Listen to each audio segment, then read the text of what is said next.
Hello எல்லாருக்கும் வணக்கம். Welcome to crazy அண்ணன் தங்கச்சி channel my life as a teacher. இன்றைக்கி வீடியோவில் நான் உங்களுக்கு என்ன ஷேர் பண்ண போகிறேன்னு பார்த்துக்கிட்டிங்கன்னா, ஒரு ரொம்ப சிம்பிளான ஒரு மட்டன் கிரேவி என்னோடய ஸ்டைலில் நான் எப்படி செய்வேன்றதை உங்களோட ஷேர் பண்ணுறேங்க. ஸோ வாங்க வீடியோக்குள்ளே போகலாம். ஃபஸ்ட்டு ஒரு குக்கர் எடுத்துக்கோங்க. குக்கரில் தேவையான அளவு எண்ணெய் சேர்த்துக்கோங்க. எண்ணெய் சூடான உடனே சோம்பு போட்டுக்கோங்க. சோம்பு வந்து ஒரு அரை டீஸ்பூன் அளவுக்கு சோம்பு போட்டுக்கோங்க. சோம்பு நல்லா பொரிஞ்ச உடனே வந்து மீடியம் சைஸ் வெங்காயம் ஒரு 2 எடுத்துக்கோங்க.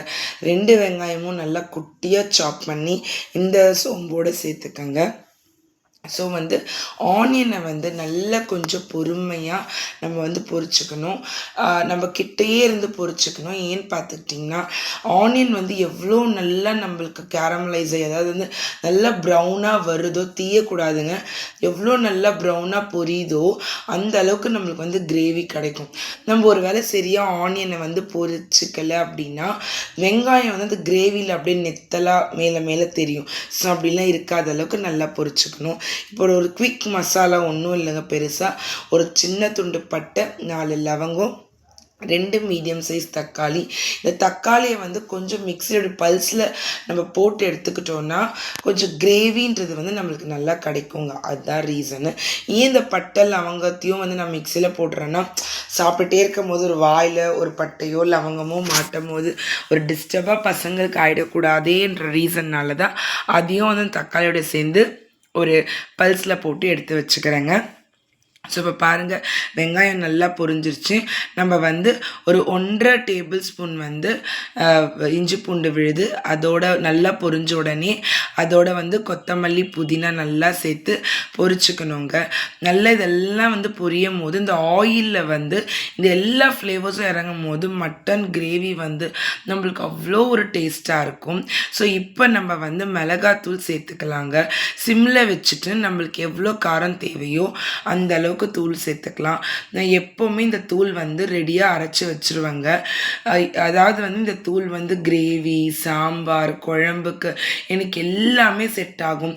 ப்ளஸ் எதுனா அரைச்சி எக்ஸ்ட்ராவாக ஒரு தனியா வறுத்து பண்ணணுன்னாலும் அப்படியும் பண்ணிக்கலாம். இதோட எக்ஸ்ட்ராவும் ஆட் பண்ணிப்பேன். ஆனால் எனக்கு இந்த தூள் வந்து ஆல் இன் ஆல் ஒரு மிளகாத்தூள். இதோட வீடியோ லிங்க் வந்து நான் கமெண்ட்டில் வந்து ஷேர் பண்ணுறேன். போய் அந்த வீடியோவை போய் பாருங்கள், உங்களுக்கு ரொம்ப யூஸ்ஃபுல்லாக இருக்கும். அண்ட் தென் நம்ம இப்போ அரைச்சி வச்சுருக்க அந்த தக்காளி விழுதை வந்து நம்ம இந்த மசாலாவோட சேர்த்துக்கலாம். தக்காளியும் கூட நல்லா வந்து வதங்கணுங்க, பொரியணும். ஏன்னா வந்து பச்சை வாசனையோடு நம்ம அவசர அவசரமாக பண்ணக்கூடாது. எல்லாமே ஒரு பிடிச்ச ஒரு இன்ட்ரெஸ்ட்டாக நம்ம பசங்க சாப்பிட போகிறாங்கன்னும் போது நம்மளுக்கே அந்த இன்ட்ரெஸ்ட் டைம் ஸ்பெண்ட் பண்ணி நல்லா வரணுன்றதுக்காகவே நம்ம ஒரு எஃபர்ட் போடுவோம் இல்லைங்களா? அது கண்டிப்பாக எக்ஸலண்ட்டாக தாங்க வரும். ஸோ தக்காளியும் வந்து நல்லா மிக்ஸ் ஆகிடணும். இப்போ நீங்கள் பார்த்தீங்கன்னா அந்த கிரேவியெல்லாம் சேர்ந்து நல்லா நம்மளுக்கு ஒரு நல்ல ஒரு கலராக தெரியுது பார்த்தீங்களா? இந்த மிளகாத்தூள் இந்த மாதிரி எண்ணெயில் போடும் போது கலர் வந்து ரொம்ப சூப்பராக இருக்குங்க. இப்போ வாஷ் பண்ணி வச்சுருக்கேன் நான் வந்து ஒரு 1/2 கிலோ மட்டனுங்க. அந்த 1/2 கிலோ மட்டன் வந்து இப்போ இந்த மசாலாவோட சேர்த்து நல்லா நம்ம பொரிக்கணும். எப்போவுமே வந்து இந்த மாதிரி மட்டன் சிக்கன்லாம் ஆக்சுவலாக தண்ணி வந்து வரும். ஸோ ஃபஸ்ட்டு அந்த தண்ணியிலேயே என்ன செய்யணும்னா, வர தண்ணியிலேயே நல்லா இந்த மசாலாலாம் சேர்த்து நல்லா வதக்கிடணுங்க. நம்ம வதக்கும் போது கொஞ்சம் நீங்கள் சால்ட்டும் சேர்த்துக்கிட்டிங்கன்னா நல்லா சால்ட்டும் இந்த மட்டனுக்குள்ளெல்லாம் நம்மளுக்கு வந்து இறங்கும். ப்ளஸ் டேஸ்ட்டும் சூப்பராக இருக்குங்க. அதனால் நம்ம நல்லா எவ்வளோ கொஞ்சம் கைவிடாமல் கொஞ்சம் நம்ம எவ்வளோ பொரிச்சுக்கிறோமோ நல்லா வதக்கிறோமோ அந்த அளவுக்கு வந்து நம்மளுக்கு அந்த டேஸ்ட்டுன்றது வந்து கிடைக்கும். ப்ளஸ் எல்லா மசாலாவும் பொரிஞ்சு வரும்போது எல்லாம் சேர்ந்து ஒன்றா வரும்போது எக்ஸலண்ட்டாக இருக்கும். இப்போ வந்து தண்ணி வந்து பியூர்லி யுவர் சாய்ஸ் தாங்க. நீங்கள் கொஞ்சமாக வந்து விடணும், விட்டு ஒரு திக்காக ஒரு கிரேவி இருக்கணும், இல்லை கொஞ்சம் ஊற்றுற மாதிரி இருக்கணுன்றதுலேருந்து அப்சல்யூட்லி உங்கள் சாய்ஸ் தான். நான் வந்து ரைஸ்க்கு திக்காக இருந்தாலும் எனக்கு பிடிக்கும். இன்றைக்கி வந்து கொஞ்சம் ஊற்றுற மாதிரி ரொம்ப குழம்பாக இல்லாமல் கொஞ்சம் கிரேவியாக இருக்கட்டும்ன்றதுனால அந்த சின்ன ஜார் அளவுலேயே வந்து நான் வந்து தண்ணி சேர்த்துட்டேங்க. சேர்த்துட்டு நம்ம இப்போ எல்லாமே வந்து எல்லாம் அந்த தண்ணி ஊற்றின உடனே எல்லாமே மிக்ஸ் பண்ணி விட்டுட்டு நம்ம இந்த ஸ்டேஜில் வந்து உப்பு காரம் எல்லாமே வந்து நம்ம செட் பண்ணிக்கலாம். செட் பண்ணிவிட்டு நீங்கள் விசில் விட்டுருங்க.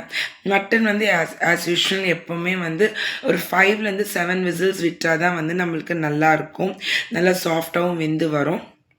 ஸோ நான் வந்து ஒரு 5 விசில்ஸ் வந்து விட்டேங்க.